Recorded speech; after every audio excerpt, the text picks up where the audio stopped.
नमस्कार दोस्तों, एक बार फिर से स्वागत है आपका अपने YouTube चैनल KSP पे।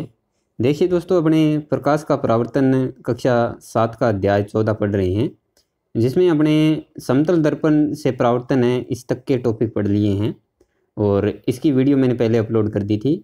इसी वीडियो के आपके को डिस्क्रिप्शन या आई बटन में वो वीडियो मिल जाएगी। अगर आपने नहीं देखी है तो उसको ज़रूर देखिएगा। अब इससे अपने जो आगे का टॉपिक है, जो अपने गोलीय दर्पण वगैरह है, उन पे अपने कुछ चर्चाएं करेंगे, उनको पढ़ेंगे। तो पहले तो आप, अगर आपने वो वीडियो नहीं देखी है तो प्लीज़ दोस्तों उसको पूरा ज़रूर देखिएगा, क्योंकि इस अध्याय का लगभग आधा पार्ट है वो अपने उससे कर लिया था। अभी अपने गोलीय दर्पण पढ़ेंगे। देखिए दोस्तों, गोलीय दर्पण क्या होता है, इसके लिए सबसे पहले एक गतिविधि है कि एक बड़ी चमकदार चम्मच लेकर इसके अंदर धसे हुए वक्र धरातल यानी पृष्ठ में अपना चेहरा देखने का प्रयत्न कीजिए। क्या आप प्रतिबिंब देख पाते हैं? यह छोटा है या बड़ा? चम्मच को धीरे धीरे अपने चेहरे से दूर ले जाइए, प्रतिबिंब को देखते रहिए यह कैसे परिवर्तित होता है। चम्मच को उल्ट दीजिए तथा इसके उभरे हुए पृष्ठ से अपना चेहरा देखने की क्रिया दोहराइए। अब प्रतिबिंब कैसा दिखाई देता है? दोनों पृष्ठों पर प्रतिबिंब के लक्षणों की तुलना कीजिए। देखिए, चमकदार पृष्ठ का वक्र पृष्ठ एक वक्र दर्पण की भांति माना जा सकता है। सबसे अधिक उपयोग में आने वाले सामान्यतः वक्र दर्पण का प्रारूप गोलीय दर्पण है। इस प्रकार के दर्पणों के परावर्तक पृष्ठ को किसी गोले के पृष्ठ का एक भाग माना जा सकता है। ऐसे दर्पण जिनका परावर्तक पृष्ठ गोलीय है, गोलीय दर्पण कहलाते हैं। गोलीय दर्पण दो प्रकार के होते हैं दोस्तों, याद रखना है आपको। एक तो अवतल दर्पण, जो अपने अभिसारी दर्पण बोलते हैं जिसको, और दूसरा है उत्तल दर्पण, जिसको अपसारी दर्पण बोलते हैं। इनकी बनावट कैसी होती है, आइए चर्चा करते हैं। इसके लिए गतिविधि है कि रबर की एक खोखली गेंद लेकर उसे शिक्षक की सहायता से चित्र के अनुसार परिधि के कुछ पास से सावधानी से XY के अनुदिश काटकर भाग AOB निकालिए। यानी आप इसके इस तरीके से एक जीवा काट सकते हैं, इसे आप इस तरीके को काट सकते हैं। इस भाग AOB का अवलोकन कीजिए। इसका एक भाग अंदर धसा हुआ है, जबकि उसका विपरीत भाग उभरा हुआ है। इस टुकड़े के अंदर और बाहर वाले दोनों भाग वक्रित है। इन भागों को क्या कहते हैं?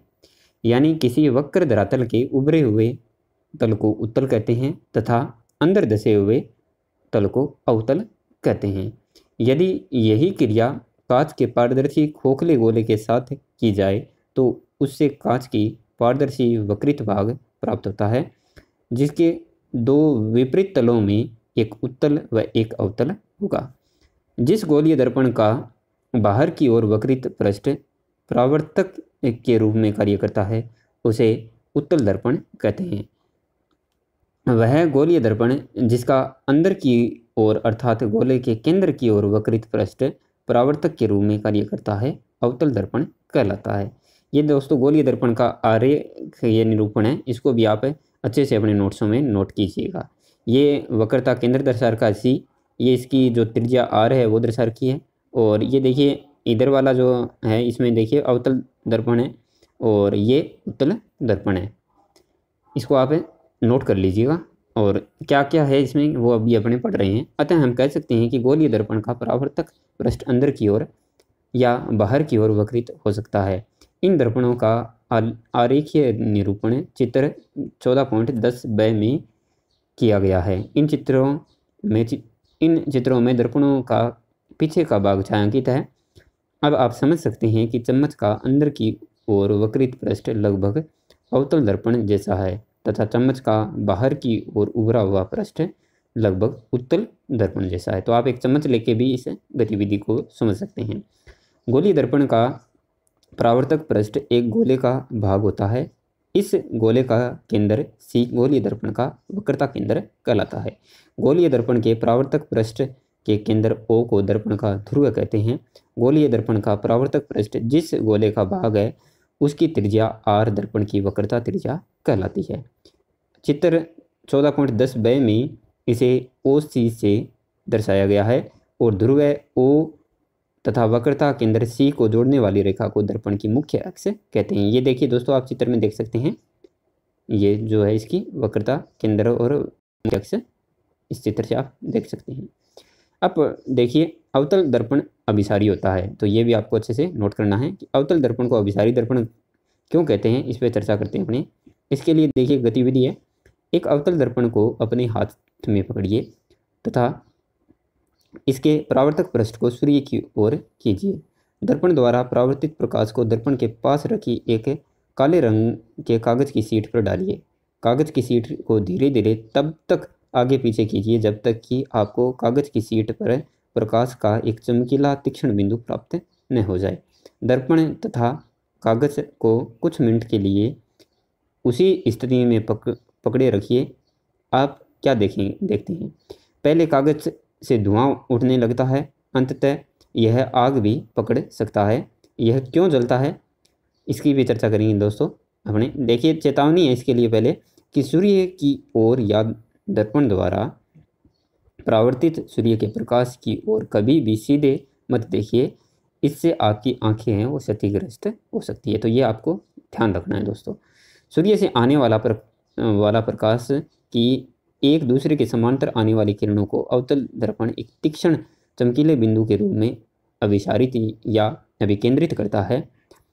इसलिए अवतल दर्पण को अभिसारी दर्पण भी कहते हैं। वास्तव में कागज की शीट पर प्रकाश का यह चमकीला बिंदु सूर्य का प्रतिबिंब है। यह बिंदु अवतल दर्पण का फोकस है। अवतल दर्पण द्वारा मुख्य अक्ष के समांतर आपतित किरणें परावर्तन के बाद मुख्य अक्ष पर एक बिंदु पर केंद्रित हो जाती है। यह बिंदु अवतल दर्पण का फोकस अक्ष कहलाता है। फोकस व ध्रुव के मध्य की दूरी को फोकस दूरी स्मॉल f कहते हैं। यह वक्रता त्रिज्या कैपिटल R की आधी होती है, अर्थात small f is equal to capital R/2। सूर्य के प्रकाश के एक बिंदु पर केंद्रित हो जाने से ऊष्मा उत्पन्न होती है, जिसके कारण कागज जलने लगता है। दर्पण की स्थिति से इस प्रतिबिंब या चमकीले बिंदु की दूरी दर्पण की फोकस दूरी के लगभग बराबर होती है। इसे स्केल से मापकर दर्पण की लगभग फोकस दूरी को ज्ञात कीजिए। ये आप करके देख सकते हैं। अब देखिए, उत्तल दर्पण है, ये अपसारी होता है दोस्तों। इसमें देखिए कि उत्तल दर्पण को अपसारी दर्पण क्यों कहते हैं, इसके लिए गतिविधि है। एक उत्तल दर्पण को अपने हाथ में पकड़कर इसके परावर्तक पृष्ठ को सूर्य की ओर कीजिए।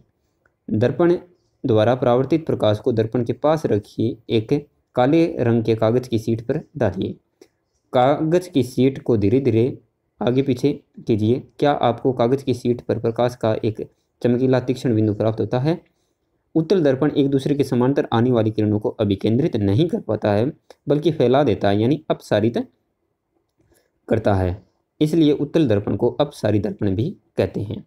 उत्तल दर्पण द्वारा मुख्य अक्ष के समांतर आपतित किरणें परावर्तन के पश्चात मुख्य अक्ष पर एक बिंदु से आती हुई प्रतीत होती है।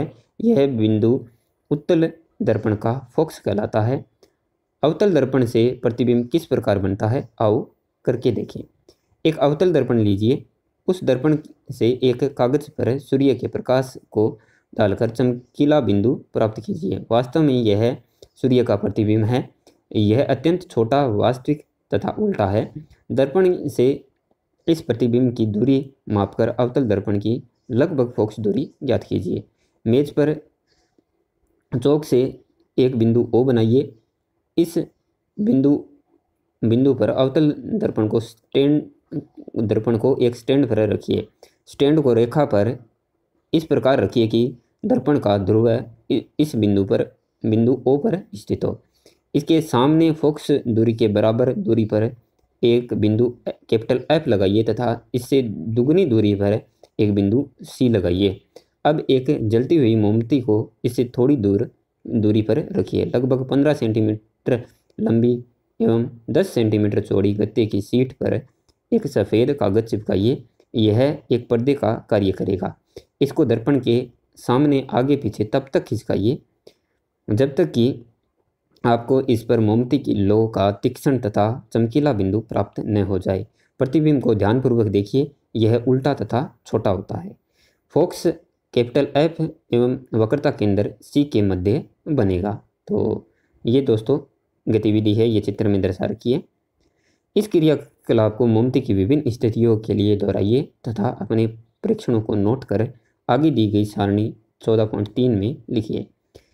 इनमें से मोमबत्ती जब भी दर्पण और F के बीच वाली स्थिति में आप पर्दे पर प्रतिबिंब प्राप्त नहीं कर पाएंगे, इस अवस्था में प्रतिबिंब की स्थिति को ज्ञात कीजिए, तब इसके आभासी प्रतिबिंब को सीधे दर्पण में देखिए। ये अलग अलग परीक्षण है, ये दोस्तों आपको टेबल में नोट करने हैं लेके। अब अवतल दर्पण के स्थान पर उत्तल दर्पण लेकर प्रक्रिया को दोहराइए।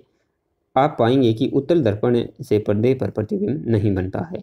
इससे सदैव दर्पण के पीछे सीधा आभासी व छोटा प्रतिबिंब प्राप्त होता है, जिसे दर्पण में देखा जा सकता है। अब मोस्ट इंपॉर्टेंट है दोस्तों इन दोनों दर्पणों के उपयोग है, एग्जाम में अक्सर क्वेश्चन आते हैं। अवतल दर्पण के उपयोग देखिए। सबसे पहला है इसका अवतल दर्पण का उपयोग सामान्यतः टॉर्च, सर्च लाइट तथा वाहनों के अग्र दीपों यानी हेडलाइट्स में प्रकाश का शक्तिशाली समांतर किरणपुंज प्राप्त करने के लिए किया जाता है। इसके साथ साथ दूसरा देखिए, दाढ़ी बनाने में बड़ा व स्पष्ट प्रतिबिंब के लिए अवतल दर्पण का उपयोग किया जाता है। और तीसरा है सौर चूल्हों व उष्मकों में सूर्य से आने वाली प्रकाश किरणों को केंद्रित करने के लिए अवतल दर्पण का उपयोग होता है। चौथा है दंत विशेषज्ञ अवतल दर्पण का उपयोग मरीज के दांतों का बड़ा प्रतिबिंब देखने के लिए करते हैं। अब उत्तल दर्पण के उपयोग देखिए। उत्तल दर्पण का उपयोग सामान्यतः वाहनों के पार्श्व दर्पण यानी साइड ग्लास जो होते हैं वाहन के रूप में किया जाता है। ये दर्पण वाहन के पार्श्व में लगे होते हैं तथा इनमें ड्राइवर अपने पीछे के वाहन को देख सकते हैं, जिससे वे सुरक्षित रूप से वाहन चला सकें। उत्तल दर्पणों को अधिक इसलिए भी प्राथमिकता देते हैं क्योंकि ये सदैव सीधा प्रतिबिंब बनाते हैं। यद्यपि यह छोटा होता है, इनका दृष्टि क्षेत्र भी बहुत अधिक है क्योंकि ये बाहर की ओर वक्रित होते हैं। अतः समतल दर्पण की तुलना में उत्तल दर्पण ड्राइवर को अपने पीछे के बहुत बड़े क्षेत्र को देखने में समर्थ बनाते हैं। तो ये दोस्तों अपना अध्याय कंप्लीट होता है। अब ये इस अध्याय का सार है, तो इस वीडियो को पॉज करके आप ज़रूर देखिएगा। अब इसके जो कुछ क्वेश्चन है दोस्तों वो करते हैं अपने। और सबसे पहला क्वेश्चन है अपना, वक्रता केंद्र से दूर स्थित वस्तु का अवतल दर्पण से प्रतिबिंब बनता है, तो किस पे बनता है दोस्तों? फोकस बिंदु पे बनता है। तो इसका राइट आंसर फोकस बिंदु हो जाएगा। आपके कितने क्वेश्चन सही होते हैं दोस्तों कमेंट सेक्शन में आप जरूर बताइएगा। दूसरा देखिए, वाहनों के पीछे का दृश्य देखने के लिए प्रयोग करते हैं, तो अभी पढ़ा है अपने, कौन सा होता है? उत्तल दर्पण होता है। समतल दर्पण के सामने रखी वस्तु का प्रतिबिंब बनता है, तो इसका राइट आंसर कौन सा हो जाएगा दोस्तों? क्या देखिए, वस्तु के दर्पण के मध्य की दूरी के बराबर दूरी पर, तो यही हो जाएगा दोस्तों जो अपनी मोमबत्ती वाली क्रिया करके देखी थी वही है, तो उससे हो जाएगा। यानी एक जो अपने पहले वाले जो वीडियो है उसमें मिलेगा ये आपको। नेक्स्ट देखिए, उत्तल दर्पण से सदैव सीधा छोटा व आभासी प्रतिबिंब बनता है, ये अभी अपने पढ़ा है। और दो समतल दर्पणों के मध्य खालिस्तान डिग्री का कोण होने पर अनंत प्रतिबिंब बनते हैं, यानी अनंत प्रतिबिंब बनते हैं, तो कौन सा? 0 डिग्री का कोण होने पर बनता है दोस्तों, तो इसका राइट आंसर 0 डिग्री हो जाएगा। ये भी अपने पिछली वीडियो में चर्चा कर चुके हैं, जो नाई वाले अपने किया था। उसके बाद में जो दर्पणों से जो प्रतिबिंब निकालने की जो फॉर्मूला पड़ा था अपने आयन वाला, उससे है ये। अपना प्रतिबिंब देखने के लिए खालिस्तान दर्पण का उपयोग करते हैं, तो कौन से का? समतल दर्पण का उपयोग करते हैं। तो दोस्तों आपकी कितने क्वेश्चन सही हुए हैं इसमें से कमेंट सेक्शन में ज़रूर बताइएगा। अगर आपको कुछ डाउट है तो भी कमेंट सेक्शन में ज़रूर बताइएगा।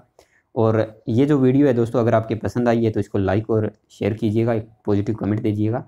अगर फिर भी कुछ हमारी से कमियां रह रही है तो वो भी आप हमें ज़रूर बताइएगा, ताकि आगामी वीडियो में हम उनको सुधार सकें। तो दोस्तों मिलते हैं नेक्स्ट वीडियो में एक नए टॉपिक के साथ। तब तक के लिए जय हिंद, वंदे मातरम।